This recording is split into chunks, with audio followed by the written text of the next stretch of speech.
Hey everyone, thanks for tuning in. This is episode 13 in the Rye podcast with Curt Fletcher. My guest today is Jake Pacheco, who is the singer and guitar player for a band called Anesthesia, and they're pretty badass. And I've known this dude for almost 20 years probably. So it should be a good time talking to Jake.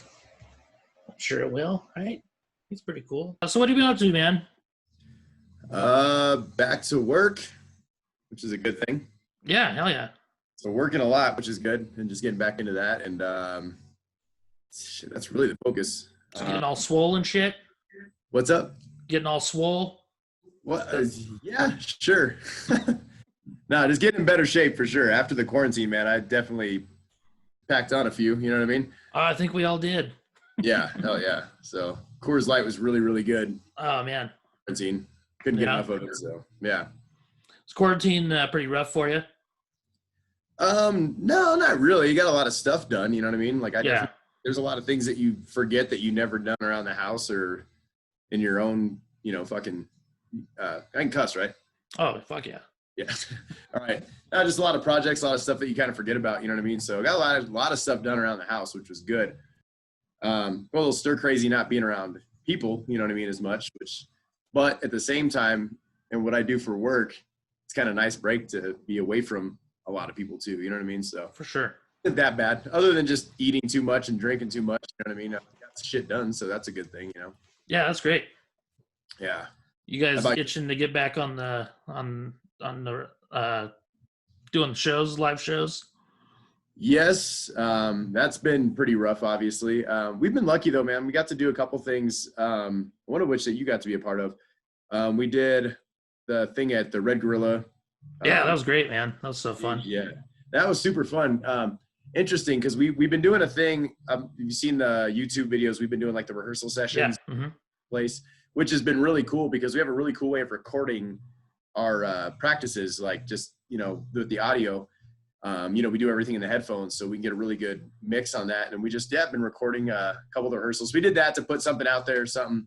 And then Red Gorilla started doing their thing, which you did and some other bands did, really do a really good job of it. So yeah, that video came out really sharp too. Yeah, it was cool. It was fun. Obviously, as a comedian, it's different because you're playing and there's. Oh, dude, it was rough, man. Like we actually had a little bit of a crowd there, like the people who work there.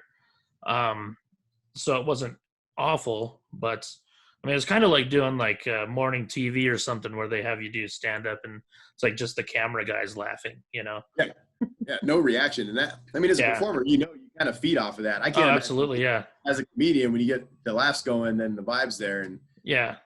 And I kind of tend to feed off the energy of the crowd anyway, because I'm a pretty low energy guy. So if there's nobody there, I'm like, this sucks. It was interesting because you play a song, and you hit that last big note, fucking darn. Yeah. Hey, and you guys didn't even fucking clap. You guys just sat there. I was pretty stoned, I think. Yeah, probably. It was fun too because Dax we downloaded like a crowd track, so it sounded like that was hilarious. And it was funny because it sounded like it was saying Aaron sucks. Yeah, Aaron sucks. It was like, oh, that was me in the back. Oh, that was actually you. Okay, yeah. No, it wasn't. Aaron's pretty cool. Right. Well, we got to do that, which was cool, and then they did the thing at the Bloom Fiesta Park, the Metallica concert in the drive. Yeah, how was that, man? That was cool. That was interesting. So we, 94 Rock, Swami Rob actually, put our name out there for us to do it and got us. He's such a good dude, man.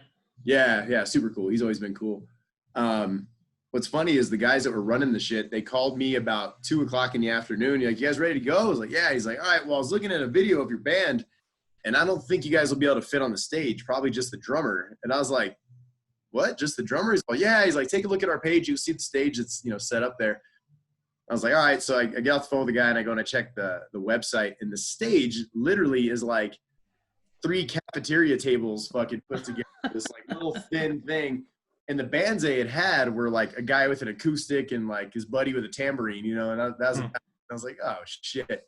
So, and then also looking at the pictures, there was no sound. So I called him back. I was like, you guys got sound out there? And he's like, what do you mean? Well, yeah, we're banned. We need some sound. Do you guys have any of that shit? And he's like, no, we don't have any of that. So we had to scramble together. And basically what was cool about it is we played the show the way we rehearse. So everything we do in the house is through headphones. That way, you know, the neighbors don't have to hear everything. And all they really hear is like the taps of the drum pads and me screaming my head off. But you can't hear anything else. So we basically did the same setup there, and we had some speakers to push a little bit of sound out, but basically our mix plugged right into whatever shit they had, and it pumped into the car stereos. So the people tuned into a radio station so they could hear what we were hearing in our ears in their cars. And from what I understand, it sounded really, really good. That's cool. It was just weird to play on the ground in front of like a fence and then cars. And, you know, there's some people sitting in the back of their trucks, and after songs, you know, people fucking lay on the horn, and people end up coming up to the fence and watching from there, which is really cool. So just seeing people in front of us, that was badass. So it was That's cool. Definitely cool. Yeah. So yeah, I did a comedy show like that actually, where the cars would pull up and they tune into whatever radio station it was, and they could hear us on that radio station. Yeah. So then after a joke, they would either like flash their lights or honk their horn. Yeah. That was their laughter. Right. They give you some reaction, right? Yeah. Yeah. It's a little different. I can't imagine doing it the way you guys do, man. That's it throws off your timing so bad. Yeah, right. Because I mean, I've seen you perform a bunch of times, and it's like you say a joke, and the laugh carries on. You kind of play off of how that, you know, reaction. Sure. And props to you for doing that shit. Jesus. Yeah, it's rough, man. Zoom shows have been. I don't like those at all. They throw off their timing too, but. I mean, there wasn't really much you could do, you know, so I did a couple Zoom shows, and I don't know, not really my cup of tea. Yeah, it's a little different. Yeah. We did the Zoom video. Have you seen the fly-in video that we made? Yeah. That was awesome. Yeah, that was fun because that was kind of like, you know, a couple months in, it's like we started working on songs, and we as a band took probably about a month and a half off from each other just because we didn't know how serious this shit was, or, you know, what was going on, all of us kind of in different directions. So we started working on a song before quarantine happened, and I was like, guys, we all have the ability to record on our own. So that whole song was recorded completely separately. I mean, I did my guitars and vocals here at my house. John did his guitars at his house. Aaron, Dax did their shit. Sent it all to John, and he mixed it. And then we did what you and I are doing right now. We just did a Zoom. But it's funny because it's like, all right, let's all play the song together. But we couldn't literally play it together. The timing would be off. So we all like, all right, 3, 2, 1, he hit play on the fucking computer, song and play. We'd all play to it. So we were kind of playing together. And then took videos of ourselves just playing it at home. And then, Aaron put it all together and put it out. So that was kind of fun. That was awesome. It sucks being like a low-level band because you do it and it's fucking awesome. But then like Lamb of God does it. It's just the best fucking thing on the planet, you know. And everyone's like, wow, they're so creative. Fucking guys. But it was cool though. It's cool to do shit like that, and you know, you can still stay productive, right? You know. Oh, absolutely, man. I've actually been more productive the last couple months than I ever have, probably. Yeah. Just with like I sent a packet, like a writing packet, into SNL, so I was writing a bunch of sketches and sent that in. Oh, and nice. then started a podcast, bought a bass, and learned how to play bass. So just a bunch of shit, you know. Yeah. Nice. How did the SNL thing? Have you heard anything back on that, or? No, I don't think I got hired. I think they probably would have told me by now because the season's going to start pretty soon. So. Yeah. So. Are they just going to film without crowds too? What's that? They just going to film without crowds? Like when I think so. Yeah, they did the last few episodes of their last season like that. Oh, okay. I haven't watched SNL in years. I don't even know who's on it anymore. No, yeah, it's I watched a decent amount of the last season just so I could learn who was who, so I can when you send in your sketches, you have to write like who you want to play certain characters. So that's why I watched to see who the characters were, because I haven't watched it in a couple years either. So yeah. So what guy would be good for this part? Yeah. Yeah, exactly. That's cool, man. Fuck yeah. But yeah, it's been going downhill. I think it's too political for me. I hate politics. I don't follow politics at all. Just dude, I'm sick of it, man. People are getting fucking mean.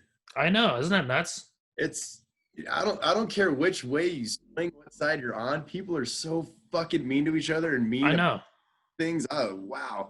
I saw a post the other day that a friend of mine put up, and I just showed it to my wife. I was like, I can't believe this person would post this. Like this got this personality at all, and that is some nasty shit. Like, god damn, yeah, I'm with you on that, man. And then, you know, you can make fun of politics. That's all fine and dandy, but Yeah. today, I don't even know how the hell you can do comedy, because you can't make fun of anything anymore without being, you know. Oh yeah, crowds are total pussies nowadays, man. Yeah, I can't. I mean, are the days of like Bill Burr and Louis C.K. shit like that? Is that gone? Like, You know, Bill Burr and Louis C.K. are still going to be able to do what they do because they've already established themselves like that. yeah, Same with Jesselnick, you know, like yeah, they've already got their own audience. Like yeah, for a guy like me who doesn't, like, you know, I can't do shit that I want to do. You know what I mean? yeah. I got to hold back a lot. That's I mean, the sad thing is comedy's never supposed to be. exactly. Yeah. A fan of, there's no fucking line at all, man. And so that's really shitty if it's come to the point where comics gotta, like, you know, edit their shit and yeah, can't make like fun I of did a joke the other night that's not even a bad joke, and someone was telling me that they heard the people sitting behind them said I was gonna burn in hell because of that joke. And the joke is just, I go, when I was younger, I wasted a lot of money on this big pyramid scheme. It's called church. And people just, I don't know. People in Las Cruces don't like it, I guess. Yeah, they're barely a town anyway. No, I'm just kidding. Yeah. That's nuts, man. I mean, I've always enjoyed the pushing the boundaries, pushing the lines, but fuck, yeah, man, I don't even know. That's crazy. Mm-hmm. Yeah, it's so nuts, man. It's it makes comedy unenjoyable sometimes, you know. Like I used to be the biggest comedy fan, and now it's just like, I don't know. It's hard to watch sometimes now. Well, plus I've been doing it so long, so I also like analyze the shit out of it, you know. So that doesn't help. Where I'm like trying to guess what way they're gonna go with their punchline and stuff like that. But that's cool. Yeah, your dad used to do some stand up with us. That was pretty cool. Yeah, he asked a woman to marry him on stage at the comedy club, right? I think so. No, that's fun. I remember my dad did he did the open mic night that one time. And that was crazy. He did it a few times. Yeah, he did it a few times, and there was the one time I didn't know he was doing it, and he called me up. He's like, "Hey man, I'm doing open mic at Laughs." I was like, "You're doing fucking what?" And as a performer, and I'm not just saying this because you're my buddy, but as a performer, dude, comedy's the one where I'm like, dude, that is fucking sink or swim. Like, to get up on stage, like, I mean, we can play a song and people do this shit. You tell it it's not funny. It's, you know, you get the awkward laugh, like, fuck. Oh, you don't even get that sometimes. Yeah, just fucking, crickets, right? You hear the glass, people taking drinks, you know. But I remember going to see my dad perform, and I was so fucking nervous, man. I was sitting there, I was like shaking. I was so nervous for him. And he actually did good. I mean, his dad jokes, John Pacheco jokes, you know, the shit I've heard my whole life. But he went up there, I thought he did all right, and people actually laughed at his shit. And I was like relieved when he was done. I was like, oh God, thank God, and that went okay. I remember, he did well. I remember he did some pretty dirty stuff that probably wouldn't fly today. Yeah. Yeah. Shit that you don't expect to come out of your dad's mouth. You're like, yeah, exactly. Yeah. I mean, I didn't even expect it, you know? Yeah. Yeah, he had some. No, but I mean, dude, it's rough, man. You got to watch what you say around who you say. And then it's also kind of interesting because, you know me, you and I trade jokes back and forth, you know, texts and stuff. And, you know, the shit that I would send to friends 2 years ago, they thought was funny. If I send it now, they think I'm a whole different person. I'm like, no. I've been joking around about this shit forever. That's never changed. You know what I mean? Yeah. Everyone's just afraid to.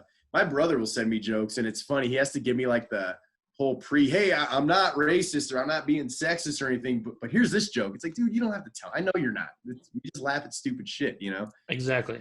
But now, man, like my fucking jokes list of when I forward shit to people has gotten real fucking small because I don't want, you know.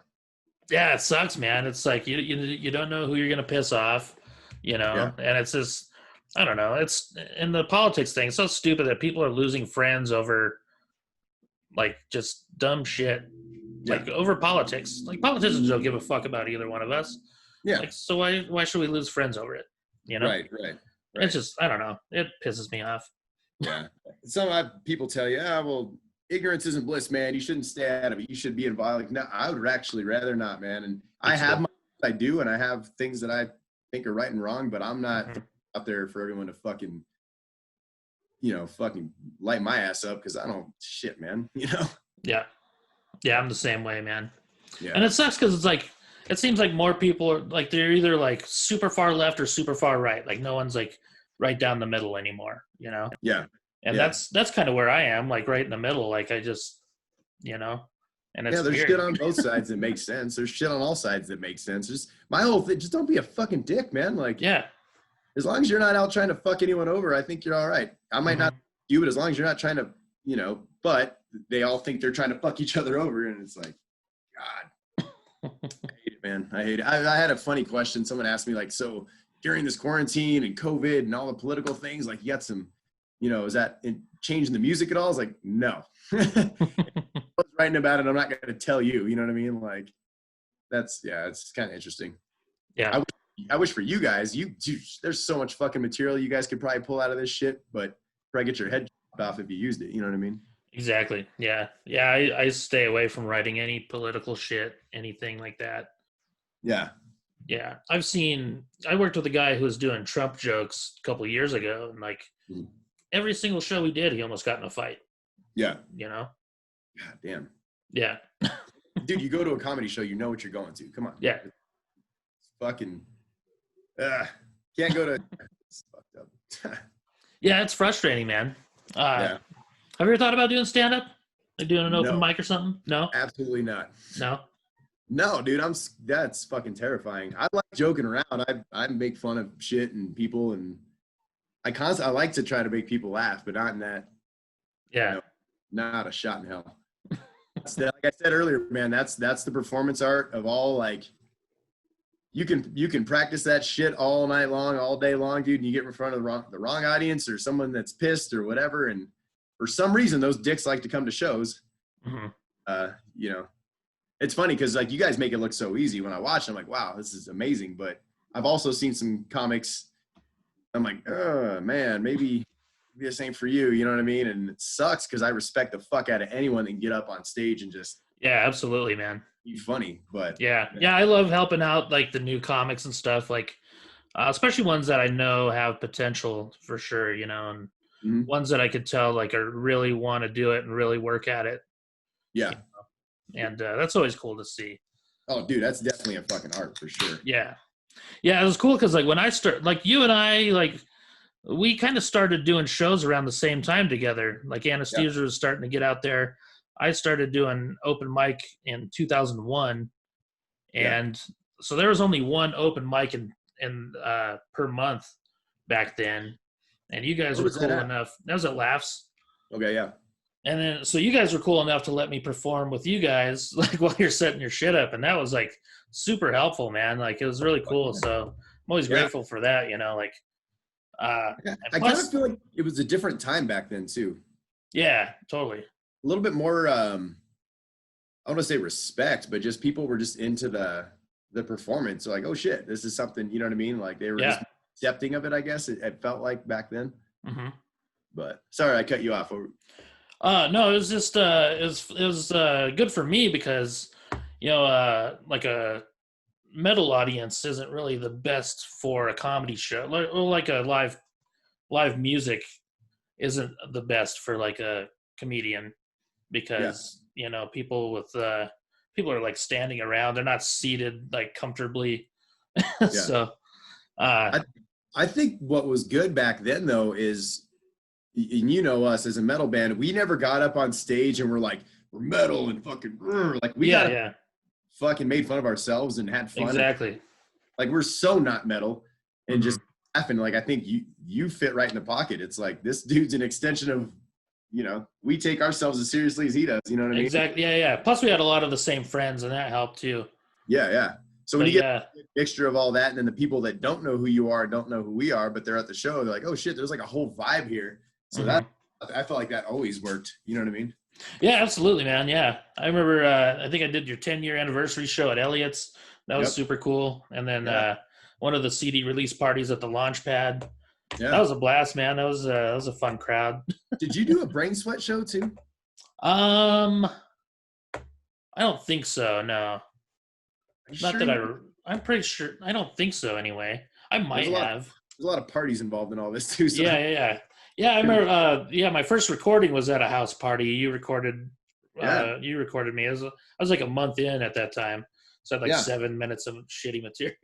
That was in Nate's parents' living room, right? Yeah. Yeah. Holy shit! And then we played that night, and we covered a Red Hot Chili Peppers song. Yeah. Right on time. Yep. Yeah. Holy shit. Yeah.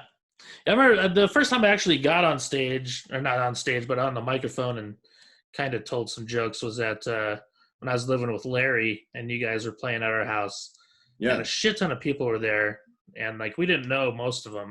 And then the cops came and made you guys quit playing and kicked everyone out, and then a bunch of people ended up coming back. So I remember playing that, and I remember like headbanging, and then like it was just all of a sudden something was off and weird and just stopped. And there's just cops fucking standing there. Yeah. It was just crazy. I remember that. Is that the night we covered a fucking Radiohead song, or was that a different? I think that was a different night because Larry is pretty messed up that night too. Yeah. But I remember, I think the night you're talking about was the night you got your hair caught in the chandelier. Oh shit! God damn, I would have never remembered that. You got up on a chair or something, and you were playing and headbanging, and your hair just got like tangled in the chandelier. Holy shit, I forgot about that. Dude, I think we left that party that night, me and Steve, and we were in my truck, and fucking, I love just taking trash cans out with my truck, and like, just hauled ass down Larry's street and fucking took out a trash can. The dude came running out of his fucking garage. And I remember telling Steve, I'm never fucking hanging out at this guy's house again because he clearly saw my truck. Fuck. Jesus Christ. Good times at that place, man. Oh, man, yeah. Yeah, because you guys came back, and then someone told me to get on the microphone and tell some jokes or something. Yeah. I remember I was so fucked up, though. I remember just talking shit to people. I remember Patrick was there. We were talking shit to Patrick, and I was talking shit to some other dude. Yeah, Patrick's great to talk shit to. Do you remember that we were playing, one of the parties, we were playing, and some like cholo dude showed up, and there's that guy fucking sea-walking and throwing gang signs on Larry's that little landing. Then he grabbed the mic and he wanted to freestyle like while we were playing like a Metallica song or something. And it's like, who the fuck are these guys, man? They're like fucking throwing gang signs and shit. Like, Jesus Christ. Yeah, I remember that shit. Yeah. Man. Yeah, we had some good times, man. I remember one time Larry and Steve and some other people went out to a concert or something. I knew they'd be all fucked up when they got back, so I wrote like we had like a chalkboard, like we'd leave messages for all the people that lived there and stuff. And so I just wrote, hey Larry, Jenny called, and I just wrote 867-5309. And fucking Steve, he reads it. He's like, whoa, that's cool, man. He's like, was she cute? He's like, I don't know. She's on the phone. And he's like, well, let's call her. It's like 2 a.m. or something. I was like, yeah, call her, dude. And he called the number? Oh, fuck yeah, he did. Jesus Christ. Yeah. That's fucking, you know what's funny is my wife actually knows a dude that has that phone number. No shit.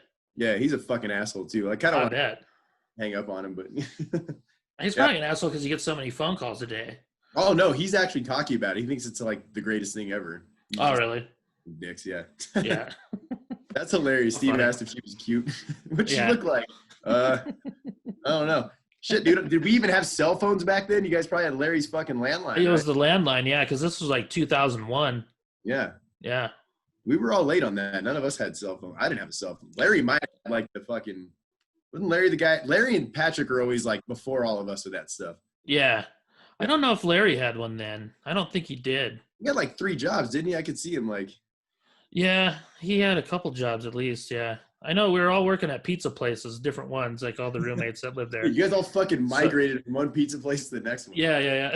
I was the only one that didn't work with you guys at any of those pizza joints. Oh, I know, yeah. It's crazy. Yeah, it's crazy, like all the people that worked at Pizza Hut, because we had a couple guys from Anesthesia, and then Phil was there. Yeah. And then me. And then, just a lot of people doing a lot of Timbo cool shit. was there. And Henry was there. Remember Henry? The handicap guy? Yeah, you'd fucking call me at like 9 a.m. while he was doing dishes and put him on the fucking phone. I forgot about that shit. Yeah. I'll wake up to a phone call from you. And you're like, Henry wants to talk to you. And I'm like, who the fuck is Henry? And some dude's talking to me. And yeah, I mean, But a good thing you gave him a job, but you put him on the fucking phone with me. And Oh, he hated me, man, because when 9/11 happened, they put Bin Laden's picture in the paper, and Henry was like a really hairy dude, so I would point at the Bin Laden and then point at him, and he's like, oh man, that's fucked up. I was like, is this you? Dude, you know this guy that I used to work with? So remember, I don't know if the paper still does it, but they put all the DWI, pictures. Oh yeah, I think they still do that. They still do that. I remember when I was working at the restaurant, and this one dude, he'd get a hold of that early in the morning, and he'd go through and he'd write the names of like employees. He'd like cross out the real names and put the names of employees. And oh my God, it was so goddamn funny. I mean, there was like a real big like Native American guy that was in there, and we worked with an Asian girl named Christy, and he'd put her name at the bottom of this dude's, and it was so fucked up. We worked with this guy Todd. Todd's like a black dude, but he would find like the blackest dude and put Todd, and and then any guy that had long hair with a fucking tooth sticking out of his face was me. And every Sunday you could go in there and you just find your picture. And Jesus, it was so funny. It's hilarious. That shit nowadays though, fucking head chopped off, Yeah. It's funny as fuck, man. You got a lot of cool posters back there. Mm-hmm. Yeah. You want me to talk about them? Yeah, I was gonna ask you. That's Static X right there, right? So this one up here, yeah, that's Static X. Okay. So that was kind of cool. I got that's actually when we played with them, that posters from that show. Cool. But one of the ladies that works out where I work, she gave me that for Christmas. She worked for a radio station. It's signed by all the guys. And yeah, last Christmas, she's like, I have 2 of these, and I couldn't think of a better person to give it to, and so she gave me that poster. So that's badass, man. Yeah, that's pretty cool. That's so cool. I was so bummed when Wayne died, man. Static X was always one of my favorites. And did you get to meet him and stuff when you played with him? Yeah, so when we played, because we played with them twice. Well, I mean, we played with them at Edge Fest, but when we played with them at the Sunshine, that was cool because they were working on an album, and they just did like a 5-date tour, and they came through, and we played. Kind of a funny story. We were the opening band, and that show. Dude, were you at that show? No, I didn't get to see you guys open for him. I did see Static X 4 or 5 times, but yeah, but not the one fucking time. Yeah. No, but when we played that show, it was funny because I think Skin Lab or a band, I think Skin Lab or something like that, they were supposed to play. They canceled, and so they didn't have a start at the same time. They pushed everything back, and that show was like in fucking June or May. It was hot as shit, and I remember the crowd was sold out. The crowd was super restless, and because it was 1,000 degrees in there. We got on stage, man, and I mean, you would have thought, AC/DC got on stage. Like, it was like the best fucking show, the best reaction ever. But what was funny was the band that played after us, they were really good friends with Wayne Static. And he just, again, it was a 5-date tour, so he just took his buddies on the road with them. They didn't make it a big thing. Well, those guys, they rolled in, and it was like their drummer's birthday. And they're like, yeah, it's his birthday today, so, we got a bunch of booze, and we're going to hang out. It's going to be fun. Well, these poor guys, I'm going to sound like an asshole right here, but our show was great. We had a good time. The crowd reaction was great. These guys get on stage, and I kid you not, people were booing the whole time. Oh, wow. People were booing. People were chanting, get off stage, all this shit. So while that's happening, we're all downstairs at the Sunshine, and we found a cooler full of booze, so we just started drinking it all. And those guys got off stage. Not only to get booed and people chanting, get off stage, we drank all the booze that they had for their drummer's birthday party after the show. And it was like, oh, man, like, kind of felt shitty about it, but But what was cool is Static X played, and then their guitar tech was really cool, Wayne's guy, and he invited me, and it was just me and Steve. I don't know what happened to Nate and Aaron. They took off, but me and Steve went on the bus and hung out for, I don't know, 20, 30 minutes with them, and that's when I think Steve worked at Starbucks, and it was funny because the drummer of Static X like, hey, man, you guys want to hang out? Steve's like, nah, I got to go to work, and he's like, you're not on tour? And Steve's like, nah, man, we got jobs. I got to be at work like in 2 hours. He had to wake up at like 3 in the morning or whatever.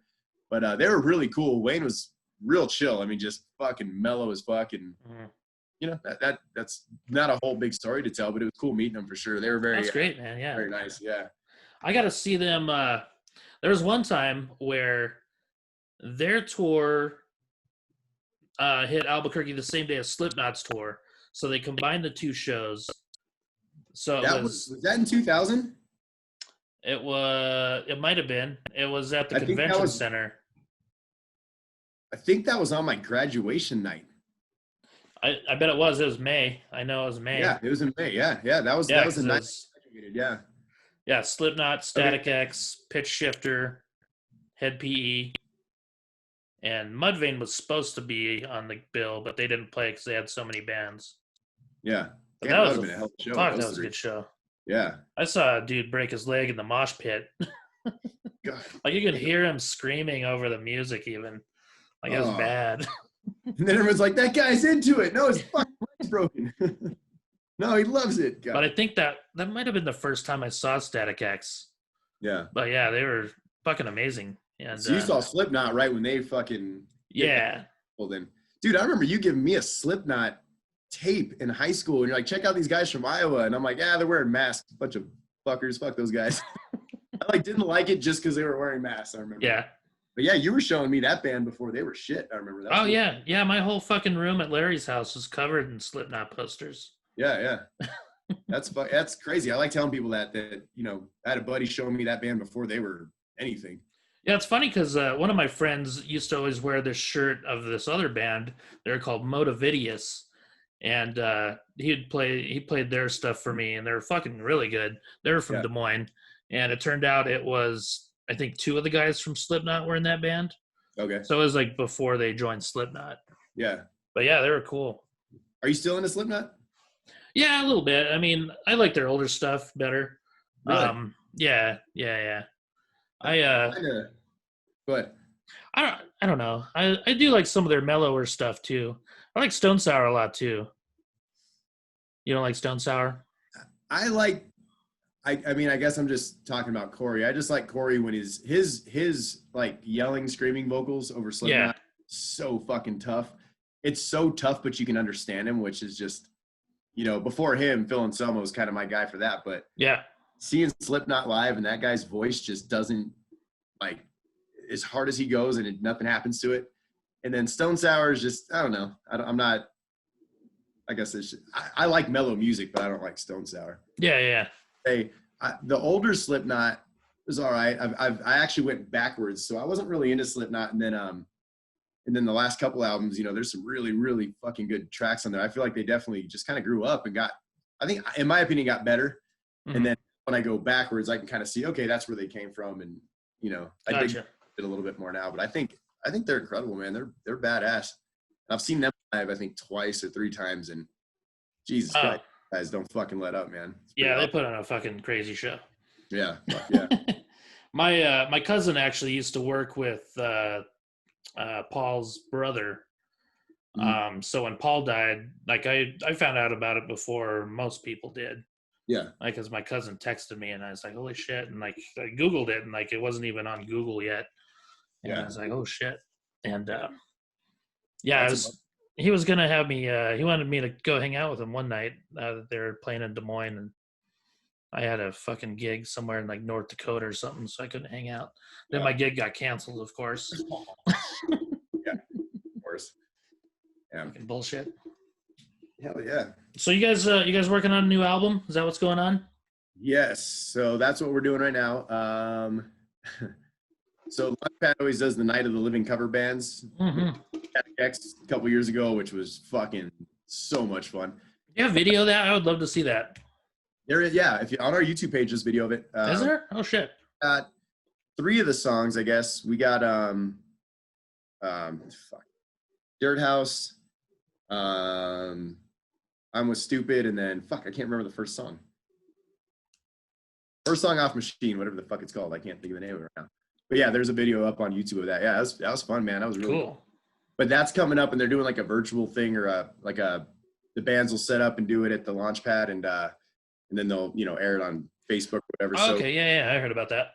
Yeah, so we're gonna do that, and we're gonna be Motley Crue. That's gonna be the band that any excuse for Aaron to put makeup on is right, eyeliner. So we're gonna do Motley Crue, and they want me to be Fat Vince Neil, so I gotta figure out how to be a Fat Vince. The good news is I'm not a Motley Crue fan at all. Mm-hmm. I don't know what the hell that guy fucking says in his songs. I'm assuming he's singing about strip clubs and titties all the time. Yeah. Oh, he's a terrible singer. Yeah, and he's a terrible singer. Now that he's all fat and tired, I heard that he doesn't sing half the shit anyway, so I can just like belt out a word and just breathe all hard. And so that'll be my role. But yeah, we got that coming up. But Yeah, we've been working on new songs. I mean, everything's coming together. We've decided to record everything ourselves, which we did before. It has nothing to do with the pandemic. We just did it before for the Humans album, and I think it came out really, really good. Yeah, that sounds awesome. Thanks, man. And it's, you have nothing to bitch about when you have full control, and no disrespect to the guys that recorded our first couple albums, but you listen back and like, fuck, we could have that could have been better. I wish we'd have done this, and part of your brain wants to blame the person that, recorded you. And doing it yourself is great because it's just us, and it's like, and we're no complaints. We're pumped about it. That's what it is, and so we kind of want to roll with that. And so right now we're just kind of tightening the screws up on everything. We have some stuff recorded, but again, with the process that we have doing it ourselves, you don't have to schedule time with anyone. Like, we literally do all of it on our own, where Dax can record the drums on his own at his house. And with technology now, like, we can send drum tracks over to John. John's the one that mixes everything and puts it together. But I do vocals here at my house, and then I'll go with John and do guitars at his house. And yeah, we're on our own fucking schedule. We don't got to worry about, the person that's not in the band and kind of, what their schedule is. So we're going to knock out the Motley Crue thing that happens October 16th. And then from there, really tighten down and try to get me and John were talking last night, and we want to try to get this thing out before, the beginning of the year. Well, I already have the fucking cover. We already have the album art before the fucking is that the one, because you released that single on iTunes. Is that the same art? So no, that artist, her name is Sophie Roach. She's a girl out of England that my wife found randomly. And I reached out to her because she has like a really cool style. And she had sent me, we had some t-shirts made. I don't know if you ever got one. You have like every fucking t-shirt we ever made, but it's one of like a skull, and it has like a ropes hanging down and like a girl in bondage. That's the kind of shit she does. So cool. I reached out to her to like do some art, and she did. And then she sent that bird too, because she does really cool like skeletons and shit. And I've been sitting on that bird forever. And so when we did the flying single, I was like, well, that works, flying without wings, and that bird has barely any wings. So kind of without knowing it, it fit. But the Humans album, the cover art for that, I was trying to make the cover of kind of what I saw in my mind, but I'm not very good at doing it. And I was just on Instagram one day, and I came across this artist from Russia. I was like, damn, this guy's fucking awesome. Like, his art is so cool. His name's Boris. I'm going to say Groh. I don't know how you. Groh. Yeah. Is that it? Yeah, I read an interview you did with my brother, and I read about that. Yeah. So I just randomly reached out to him like, hey man, you do commissions and all this and that. And this was, a few years ago. And he's like, yes. Real broken English, you know what I mean? So it was kind of like, do I send this guy a bunch of money, like on the other side of the planet, and see how it goes? Well, I sent him the art that I was working on, and I told him, hey, if you can do this, but obviously fucking 10 times better. And yeah, dude, he stepped up, and I think that album cover is bad as fuck. Like, he knocked it hard. And so, years later, what's cool is I can't think of the name of the project, but he got called up to do some art for a band that Dave Ellison is in, and a couple other guys, some notable musicians like in the metal world. It's called like Symphony something. Think of the name, but so he got kind of a big gig doing artwork for this band, and he's started doing artwork for bands, which is really, really cool. So he's starting to kind of get his name out there in the music industry, which is awesome. And so I hit him up again. I gave him a concept. I didn't show him anything. I gave him a title, and I said, whatever this makes you draw, let's do it. And then, yeah, man, I'm not gonna show it. Not that the whole fucking world is watching me right now anyway, but when we release it, you'll see it. But what he came up with was fucking awesome. And he was, cool. As it kind of forced him to draw a different way or think a different way, which is cool. So yeah. That's great, man.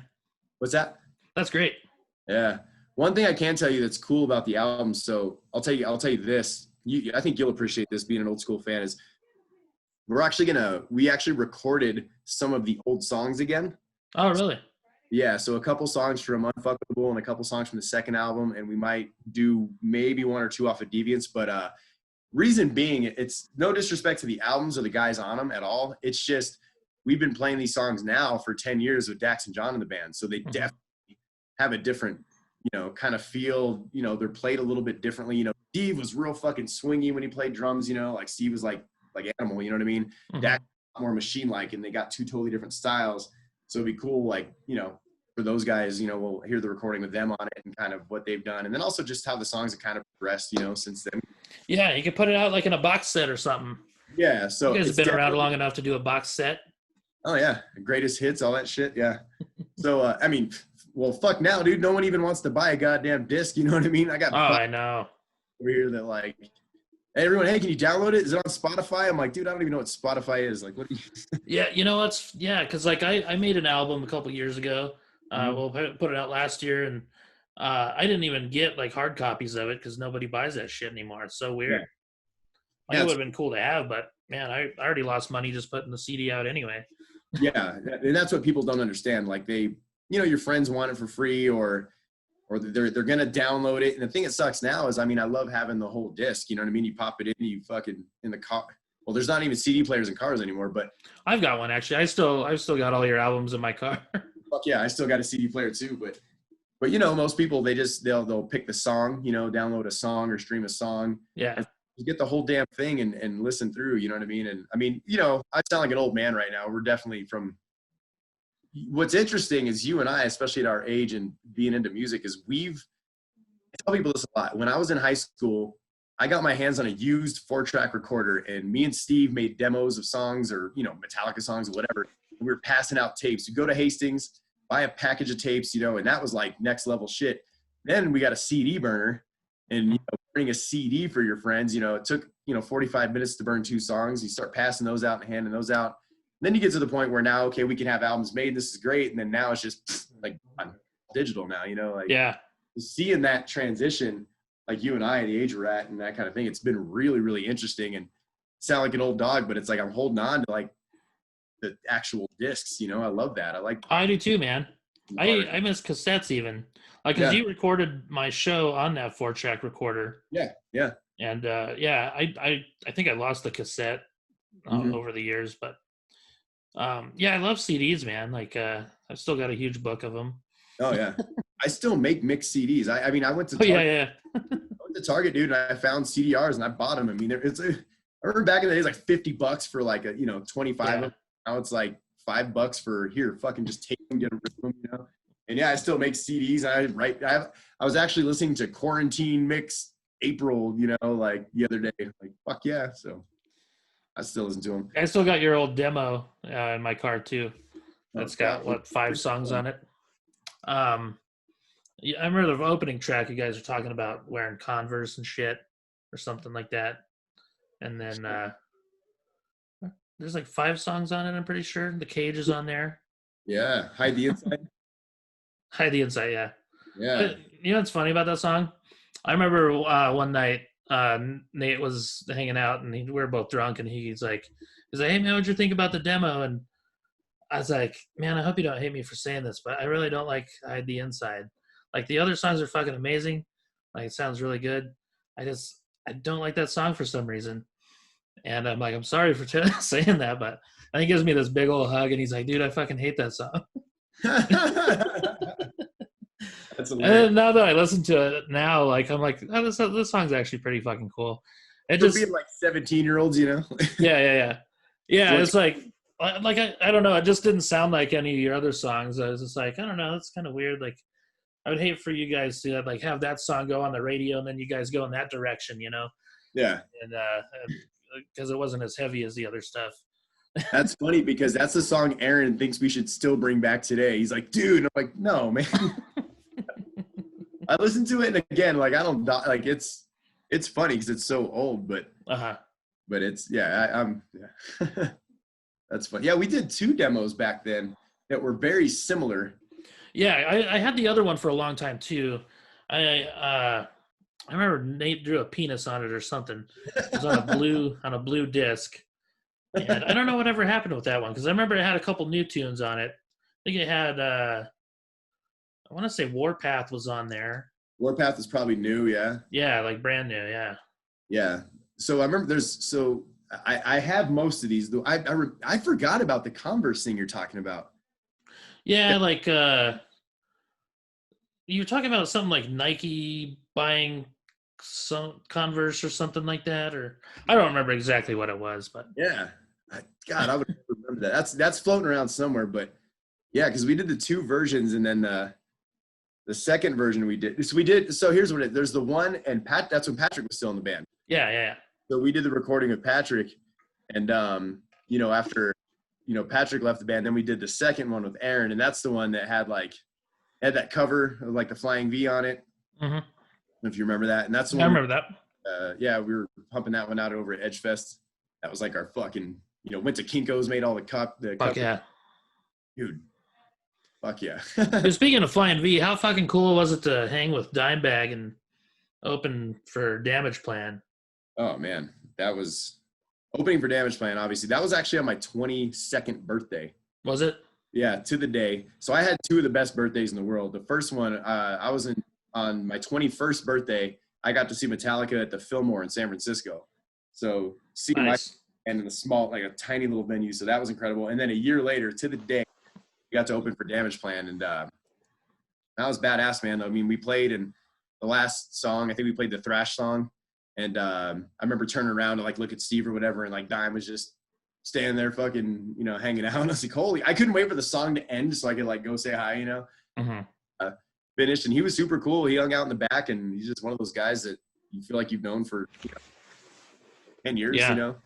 I think the first thing Nate said to him was like, yeah, you're not as tall as I thought you were. And I remember him just looking at Nate like, all right. Kind of funny. But yeah, that was cool then, because that was in May. And then in October, we played Edgefest. Mm-hmm. And that was an incredible day. That was like, I always tell people that was the best, worst day ever.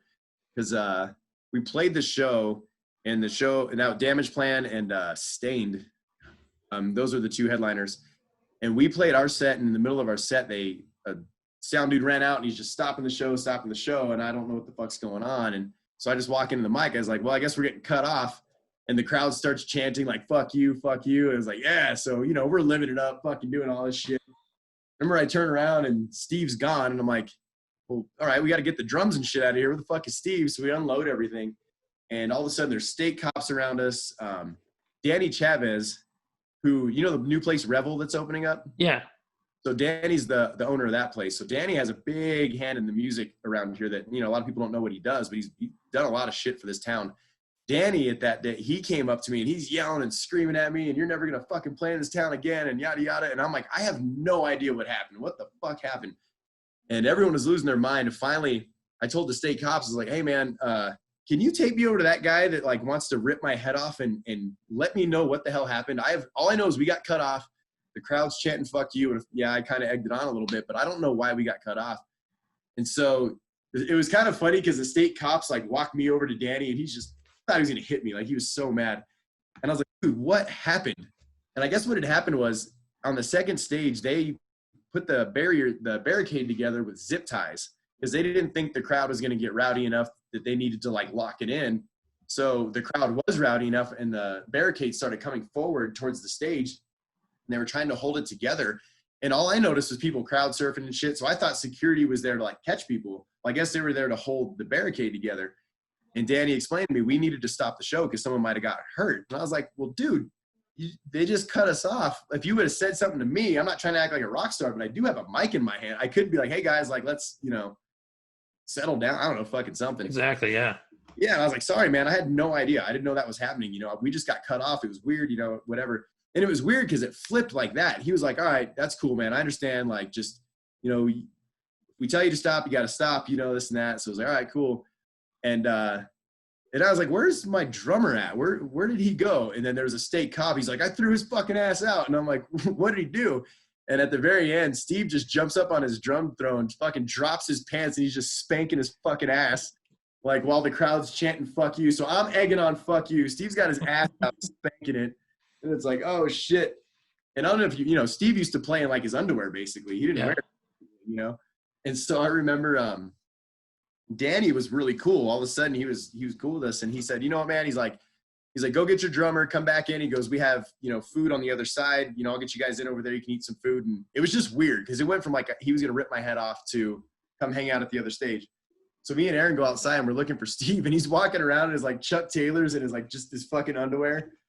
And we bring him back in. It was kind of funny. The state cop that threw him out saw him coming in, and he was all over Steve's shit. And Danny's like, no, it's cool, man. It's cool. Like, I told him they can come back in. So I'm making a super long story longer. But we went over to the other stage where catering was, and they had like a bar set up and all this food and shit. And we were hanging out there. And I literally like walked around the corner to go take a piss, and Damage Plan was walking towards me, and I was like, oh shit, and like, hey, what's up, guys? And then Dime right away, before any of the other guys, like, hey, what's up, man? I was like, what are you guys doing? Oh, we're gonna do this radio thing. And he's like, where are you hanging out? And I'm like, we're just over there at the bar. He's like, cool, we'll do the radio thing. We'll do some shots. Let's hang out. Like literally, like he knew me. Like just, you know what I mean? Other than not saying my name, you would have thought we were buddies, you know? And that was cool. We ended up hanging out afterwards, or not afterwards, shortly after that at the bar, and just hanging out and talking and shooting the shit. And Dime's guitar tech, he had like Dime's whole setup in that back area, and he was just kind of setting it up to see how things were going to sound. So yeah, Dimebag go over there and test things out. I mean, dude, there's nothing cooler than standing there like with a beer in your hand and watching one of your favorite guitar players just playing, you know? And I was like, holy shit. And I remember I walked over there, and it's kind of cool. Dimebag at that time, he was transitioning from Washburn guitars back to Dean guitars, because he used to be a Dean guy, went to Washburn, then back to Dean. And he had his 2 Rebel Flag guitars there. And I remember he was jamming, and I was just like, hey, man, I was like, which one do you like better? Like, I know you're going back to Dean, but do you have a preference? And he's like, man, this one's really, really heavy, but this one just sounds good. And I was like, it's like heavy sounding? He goes, no, it's like literally heavy. And he hands me both of his Rebel guitars, and I'm just holding in his guitars. I got fucking goosebumps telling the story.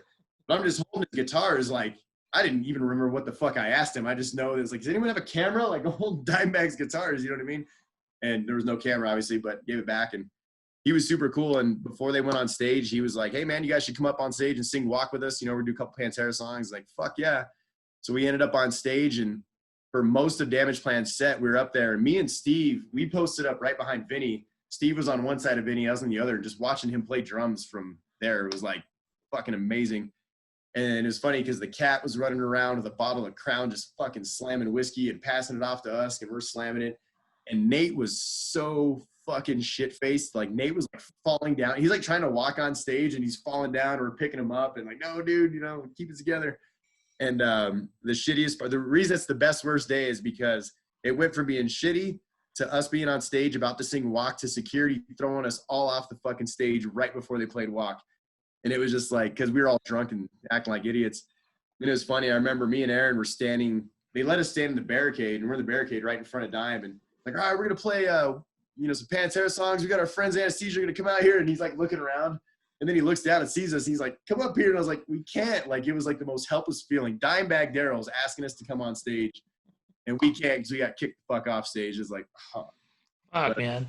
Super cool, man. Yeah. I mean, that was in October, and he was, you know, murdered just a few months after that. Yeah. A bummer, but. You know, a lot of my comedian friends got to know Vinny really well because he was a huge comedy fan. Right. And he was actually co-owner of the comedy club Hyenas in Fort Worth. Uh-huh. And every time I went there, he was always on tour because my buddy that was managing the club, he's like, he knew what a huge fan of Pantera and stuff I was. And so every time I was in town, he'd like text Vinny to see if I was around, or if he was around. He's no, I'm in fucking wherever he's at, you know. So I never got to meet him. But they got a couple of Dimebag's guitars hanging up at the club there. It's pretty cool. I probably sent you pictures of those. Oh, yeah. Fuck yeah. But yeah, that's pretty cool. You've been to Dime's grave, right? Yeah, I actually went. It was the anniversary of the day he was murdered, yeah. And there was an old lady there who I assumed was probably a relative, possibly his grandma or something like that. And, so she was there with another lady. So I stood and waited until she left. And then me and my buddy went over there. Like Pantera, man. It could have been. They might have been, you know, looking for some action. You never know. Yeah, maybe. She had a Cowboys from Hell tattooed on her wrist. Yeah, dude. Yeah, I didn't go bother her though. I hit on the old ladies at the Pantera grave. Yeah. Shit. Yeah, all right. Well, shit. We've already done 50 some minutes. I usually like to keep it about 45 minutes, man. Don't want to keep you too long, so I'm gonna wrap it up here. Cool, I'd love to have you on again because there's a lot of shit I didn't get to, but one of my favorite shows I ever went to in my life was when you opened for Anthrax. Like, that was fucking amazing. Oh yeah, man. I fucking love Anthrax. Anthrax is one of my favorite bands of all time. So just to see you guys open for them was pretty goddamn cool. Oh, did you get to meet them or anything? That's the funny thing, man. Like, we know No. walked past us in the alleyway. But Yeah. what was interesting is they all sound checked completely separately. Mm. I never saw none of those guys together, period. And Charlie Benante, I think, is a phenomenal drummer. Like that guy's amazing. But yeah, we didn't really get to meet him. That's Dax's favorite band. Dax, he's met Charlie. He's met those guys a few times, but to, be on stage and share that with him, he was super stoked to hopefully, get that opportunity. And it didn't really happen. There was something going on with him that day, so we didn't get to hang out with him, but it was cool. Yeah. That crowd. Cause that's definitely, that's the kind of people that I think like our kind of metal, you know what I mean? So it's a good fit for sure. Hell yeah, that was super fun. Oh man, that was a blast. Cliff Burton's birthday too, so that was kind of a. Oh, was it? Yeah. I was just thinking like you mentioned how you've had a couple cool birthdays.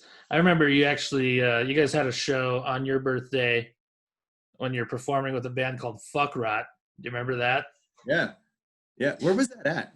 It was a place called Insurgo. Oh my God, yeah. You remember that place? It was like a little living room or something. It was like a bookstore. Yeah. And you guys left early, so but you left your PA system. So me and Pat hung out behind to get the PA system. And Patrick got hit by a car when we were driving back home. Yeah. And it was fucking scary, dude, because like I saw the car and I said something. If I wouldn't have said something, he wouldn't have stopped. Yeah. We probably really got drilled like pretty hard. Yeah. And like he stopped like just enough where they just hit like the front part of the grill there on his car. Holy shit, I forgot about scary, dude. Yeah. There's another band that played that night called like Mashed Potatoes or Grilled Potatoes or something. Yeah, I don't remember what they were called. I remember that though. Yeah. Living room. Yeah, but speaking of Fuck Rot, who's the worst band you ever played with? Like who's like a band that you didn't like? They're kind of shitty to you. Like a big band? Or local. I don't care. Well, we could talk some shit. No, I'll throw this out there without talking shit. We played a show a couple, I don't know, maybe a year ago. I don't remember, but it was a show at the Launchpad. And bands have a really bad fucking habit of playing over their time. And, the later you are on the bill, the fucking later it gets. And it's just, like just shit gets pushed back. It's frustrating. That happens all the time. And we were playing a show and there was a band they were already over their time. And then they asked if they could play longer. And the sound guy said, yeah. And for whatever reason, man, and I'll own it, I lost my fucking mind. I was like, what the fuck? I walked up to the sound board and I started bitching the dude out. Like, what the fuck, man? Like, we're already running behind. Like, these guys are fucking playing forever. What the fuck's going on? And I was a dick about it. And then we got on super late, and I think we played about 4 or 5 songs. And it's my rock star moment, man. We played 4 or 5 songs. Like, all right, thanks, good night. And I shut it down. And the guys in the band are looking at me like, what the fuck? And I'm like, we're fucking done. Fuck this. I don't know why, Curt, but I was so pissed. This shit has happened to us so many times, but I guess that was the night where I was like, fuck this. It turned into a little online thing, and I had to send them a message like, hey guys, it's no fucking hard feelings, man. I was being a dick, and no worries, but that's maybe we were the worst band to play with that night because I was such an asshole. But I don't know, man. I don't think I could ever point out any shitty bands. I've you want to ask Dax that question because Dax fucking hates everything and hates everybody. So he probably thinks every band we ever played with was the worst band ever. Yeah. Was there like a band that you played with maybe that you like really liked and you're kind of disappointed that they weren't very cool? I'm not a huge fan of Korn. Yeah. But we've interacted with them a few times, and I remember when we played with them at Family Values, Steve somehow got into like the meet and greet area, and he wanted to take a picture with Jonathan Davis, and Jonathan Davis security guard was like, no, he doesn't take pictures, leave him alone. Like, he's real like standoffish with Steve. And Steve was like, all right, man, like whatever. And I think later Steve ran into Jonathan Davis somewhere like backstage or something and ended up talking to Steve. And I think they got a picture and he's like, sorry, man, like that's just security or whatever. That was disappointing. And then when we played with them again at the convention center where they had the catering where we could go eat, the bass player with Fieldy, is that his name? Fieldy, yeah. He had just had a book that came out, and I guess he was doing his book signing like where the catering was. And I remember walking in there to get something to eat, and he like bitched me out about how the line for the book signings around the corner and all this shit. I was like, nah, man, we're playing tonight. I'm just here to get something to eat. And he was like trying to get me thrown out of there. And I was like, dude, what the fuck's your problem, man? You know what I mean? Yeah. I'm a dick. So, but I mean, most of the time the bands are cool. It's usually the crew that are a bunch of, it's usually the guys that work for the band act like they're bigger rock stars than the guys in the band. They're the fucking assholes. Like, dude, come on. Like, you know, but on that note, we played with Soulfly like 50 times. And one of the times we played with them, they had a guitar tech that was the man. He was so cool to us. And like my amp was fucking up and he ran out on stage and like fixed it like during the set. Cool. But yeah. That's cool, man. Usually the crew, but yeah. I got to see Edema one time. You remember them? Yeah. So their singer was Jonathan Davis's like half brother or something like that. So one of my favorite things I used to do, I don't know if you remember this, I used to like heckle the shitty bands that opened for the big bands. Yeah. So when Edema was playing, they were opening for Drowning Pool and Disturbed, and I fucking hated Edema. So when it got quiet, I just yelled out, "This next song's called I Suck My Brother's Dick for a Record Deal," and got a huge laugh, and I was like, fuck yeah. That's all. Did the band hear you? Do you know if they heard it? Oh, yeah, they heard it. They didn't say shit. That's funny. Fuck yeah. I got to see Chad Gray. He's the singer of Mudvayne, right? Yeah. Chad Gray? Or Chad? Am I thinking of the guy from Nickelback? Anyway, Chad. His name's Chad. When we opened for Hell Yeah had just got off tour with Korn. I think they were on Family Values. And we're setting up our merch booth, and Chad rolls up to his merch guy, and he starts bitching him out because I guess their new Hell Yeah t-shirts didn't come in. And all the shirts that the dude had up were from the Family Values tour. And he's like, what the fuck? We're supposed to sell this shit. It's our band with all these other fucking band names on it. Like, he's being a real asshole. And then it was awesome because I was like watching the merch guy. Like, he's eating it back down. And he turned around. I was like, no, fuck you, man. This shit didn't come in. What the fuck am I supposed to do? And they're just going back and forth about the t-shirt situation. And Chad was just mad because there was other bands, like, you know, up on their thing. And I was like, dude, settle down. Jesus Christ. That was kind of my couple of my friends were actually at that show. My buddy that runs the comedy club in Fort Worth was at that show, and nice. A comedian friend of mine. Cool. Yeah, because Vinny was in the band. So he was like, "Hey, hop on the bus and come to Albuquerque with us." Because the owner of the comedy club he grew up in Albuquerque, so. Oh, okay. Yeah, he had to tag along for that show. We got a cool video of Vinny standing on the side of the stage while we were playing. That was kind of cool. He was cool. Just chilling. We were playing Warpath, actually. Yeah, it was pretty cool. Oh, that's badass, man. Yeah, pretty cool. Well, cool, man. I'm going to wrap this up. Thanks so much for taking time out to do this, man. I really appreciate it. Where can people find you, like, on social media and stuff? Like, where can people listen to Anesthesia? So, I mean, obviously Facebook and Instagram, you know, just Anesthesia. And if you type in Albuquerque band, it should pop up. But we're on the Spotify and Apple iTunes and Apple Music, and those are the ones I know. I know there's a lot of ones. Are you on Pandora? On what? Yeah, Pandora too. Pandora? Cool. Yeah. So go in there and type in Anesthesia. Usually I'll tell people Humans. Of course, the other albums are on there. But yeah, anywhere in those. I'll put a link above your head over here on the video when I post it tomorrow. Okay. So people can find it easy. Make sure I'm looking in the right spot when that happens. I will. I'm gonna post it below you now, so you look like an idiot. Hell yeah. Well, cool, man. I really appreciate it, and I'm looking forward to hearing the new stuff, man. Hell yeah, Curt. You'll hear it first before anyone. You usually do. Cool. Hell yeah. Right on, man. All right. Take care, Jake. Later, dude. Good talking to you. Yeah, you too, man. Peace. Bye-bye. Hey, everyone. Thanks for tuning in. That was episode 13 with Jake Pacheco. It was a lot of fun talking to Jake. He's a good dude. He's always been a good friend.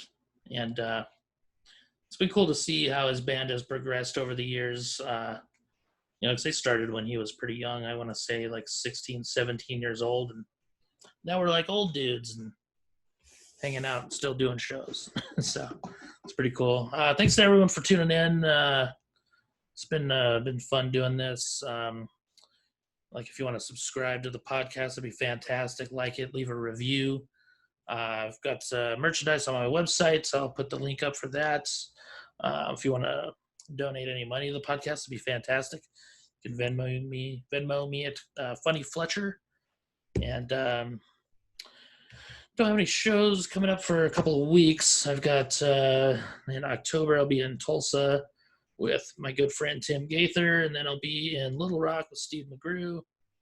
And then, last week, I got to do a few shows, which was a lot of fun. I did a country club gig in Denver, and which actually went really well. Which I was kind of surprised by because it's not really my demographic, but I went really well, so I was happy about that. Friday night, I did a brewery gig in Albuquerque, outdoor gig, and that was a lot of fun. It was a good crowd, a lot of good comics, and it was kind of cool because it was in the same shopping center as the comedy club used to be, so it was kind of weird going over there and doing comedy again, because it's pretty much where I learned to do comedy, was over in that shopping center. Ate a lot of cheese sticks at Pizza Hut too. And then Saturday night I was in Las Cruces, New Mexico, did another brewery gig outside, and that was a lot of fun. Someone said I was going to burn in hell. So see you there, everybody. Thanks again for tuning in. I want to thank Jarrett Reddick is actually going to do, he's recording an intro song for me for the podcast. And my friend John Singleton, who's actually in Anesthesia with Jake, recorded some music that I'm using for the outro. So I've got that. Check it out. It's pretty cool. Check out Anesthesia, though. They are super cool. And if they start doing some live shows again, make sure you go catch them because they put on an awesome show. So thanks for tuning in, everyone. Talk to you next week.